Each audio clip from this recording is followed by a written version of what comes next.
ఓం నమో భగవతే వాసుదేవాయ. మత్తః పరతరం నాన్యత్ కించిదస్తి ధనంజయా మయి సర్వమిదం ప్రోతం సూత్రే మణిగణా ఇవ. హరి ఓం.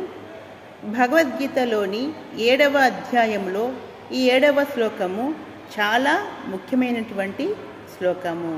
ఎందుకంటే ఇక్కడ చెప్తూ ఉన్నారు శ్రీకృష్ణ పరమాత్ముడు, నాకంటే ఎక్కువైనది వేరైనది ఏదీ లేదు, యావత్తు విశ్వమంతా కూడాను నాలో దారంలో మనుల వలె కృచ్చబడి ఉన్నది.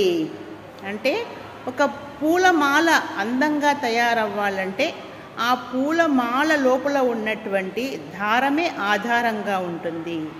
దారము ఆధారంగా లేనప్పుడు ఆ పూలమాల చక్కగా ఏర్పడడానికి వీలు లేదు.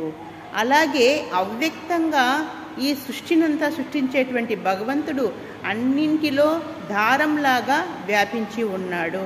నీలో, నాలో, సమస్త లోకాలలో, అన్ని వస్తువుల్లో ఆయనే వ్యాపించి ఉన్నాడు అని చెప్తూ ఉన్నారు.